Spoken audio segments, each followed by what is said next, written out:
আসসালামু আলাইকুম প্রিয় শিক্ষার্থী, আজকে আমরা শিখব অষ্টম শ্রেণীর বাংলা প্রথম পত্রের অতিথির স্মৃতির গল্প। সেই গল্পটি থেকে আমরা প্রথমত কিছু এমসিকিউ নির্বাচন করেছি। সেই এমসিকিউ আজকে আমরা শিখে নিব। গল্পটির প্রথম এমসিকিউ হচ্ছে, লেখক কোথায় বায়ু পরিবর্তনের জন্য এসেছিলেন? এর অ্যান্সার হচ্ছে দেওঘরে। 2 নাম্বারটা হচ্ছে, লেখক কোন সময় ঘুম ভেঙে যেতেন?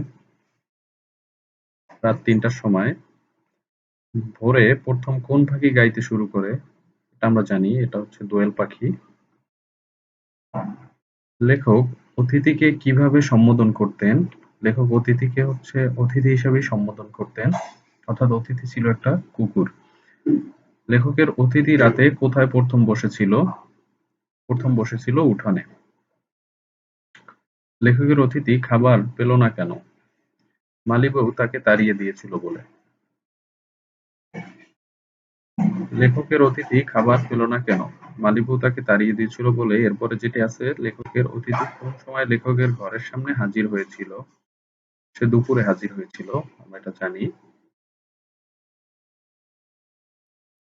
ওকে।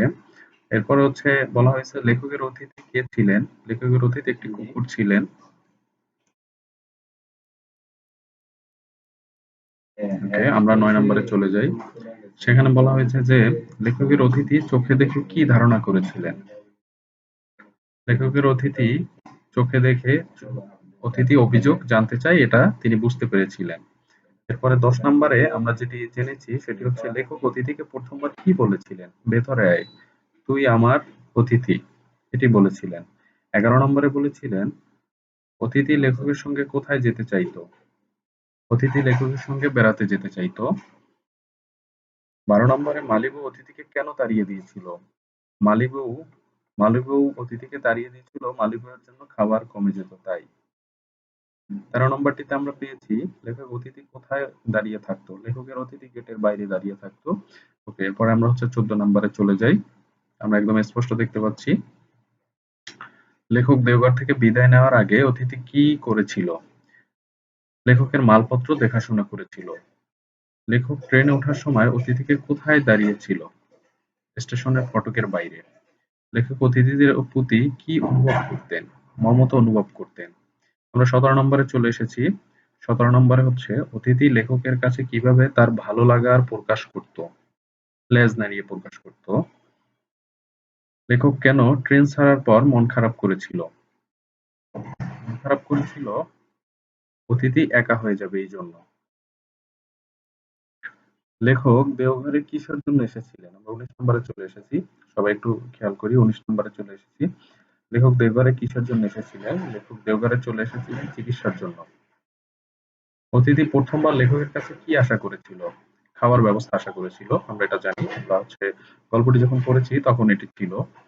লেখক অতিথিকে কিভাবে সম্বোধন করতেন? তুই বলে সম্বোধন করতেন। গল্পটির লেখককে আমরা জানি, লেখক হচ্ছে শরৎচন্দ্র চট্টোপাধ্যায়, তিনি একজন ঔপন্যাসিক। এরপর আমরা চলে যাব 23 নম্বরে। এখানে লেখা আছে, অতিথির লেখকের প্রতি কোন অনুভূতি দেখায়? আনুগত্য। লেখক কিভাবে অতিথিকে ডেকে নিতেন? মমতার সঙ্গে। অতিথি খাবার না পেয়ে কোথায় বসে থাকতো? গেটের বাইরে বসে থাকতো, এটাও আমরা জানি। অতিথির বয়স কেমন ছিল? বৃদ্ধ ছিল। অতিথির বৃদ্ধ ছিল এবং একটু রোগাক্রান্ত ছিল। আমরা যখন গল্পটি রিডিং পড়েছি তখন এটা আমরা জেনে নিয়েছি।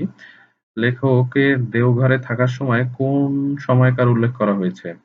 এটা মূলত গ্রীষ্মকাল, অর্থাৎ গরমকালের উল্লেখ করা হয়েছে। অতিথি লেখকের সঙ্গে কিভাবে যোগাযোগ করত? লেজ নাড়িয়ে যোগাযোগ করতো, এটা আমরা এর আগে একবার পড়েছি। লেখক দেওঘর থেকে কোথায় যাচ্ছিলেন? কলকাতা যাচ্ছেন। লেখক দেওঘর থেকে কোথায় যাচ্ছিলেন? কলকাতা গিয়েছিলেন, রাইট, কলকাতা। 30 নম্বরে চলে এসেছি আমরা, সর্বশেষ যেটা, অতিথি বিদায়ের সময় লেখকের মনোভাব কেমন ছিল? বিষণ্ণ ছিল।